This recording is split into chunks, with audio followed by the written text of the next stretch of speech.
السلام علیکم ورحمۃ اللہ۔ آج ہم پڑھیں گے تراویح کی دعا۔ اکثر لوگوں کو اس دعا کا پتہ نہیں ہوتا اور یہ بھی نہیں پتہ ہوتا کہ کیسے پڑھیں گے۔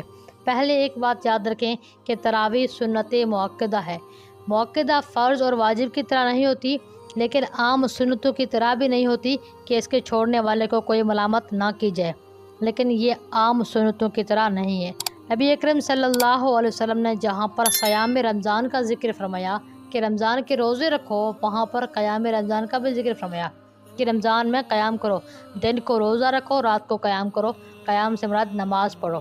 نبی اکرم صلی اللہ علیہ وسلم نے پھر 3 دفعہ قیام کر کے بتایا کہ ایسے قیام کرنا ہے، لیکن کتنی رکعتیں پڑھی ہمیں نہیں معلوم۔ پھر حضرت عمر رضی اللہ تعالیٰ عنہ کے عمل سے ہمیں پتہ چلا کہ تراویح 20 رکعتیں، اور اسی کو انہوں نے پوری دنیا میں رائج کیا اور ائمہ کرام نے بھی اس پر اتفاق کیا۔ یہاں سے پتہ چلا کہ قیام رمضان سے مراد تراویح ہے، صیام رمضان سے مراد روزہ ہے کہ رمضان کے دنوں میں روزے رکھو، اور قیام رات میں کرو، مراد تراویح ہے، اور تراویح 20 رکعتیں۔ تو جب تراویح 20 رکعتیں، 4 رکعت تراویح کو ترویہ کہتے ہیں۔ 4 رکعت تراویح کو ترویہ کہتے ہیں۔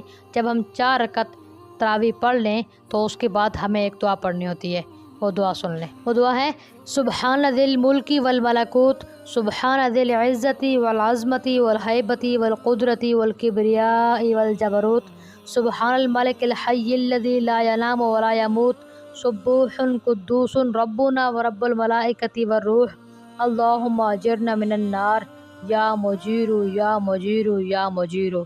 یہ دعا ہے۔ جب آپ 4 رکعت پڑھیں گی تو درمیان میں یہ دعا پڑھیں گی۔ اس دعا کو پڑھنے کے بعد پھر اور 4 رکعت پھر دعا پڑھیں گی۔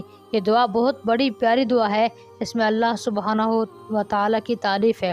تو امید کرتی ہوں آپ اپنے رمضان کو قیمتی بھی بنائیں گی، تراویح بھی پڑھیں گی، اور ساتھ تراویحوں کی دعا بھی پڑھیں گی۔ ہماری باتیں سننے کا شکریہ، ہمیں دعاؤں میں یاد رکھیے گا۔ السلام علیکم ورحمۃ اللہ۔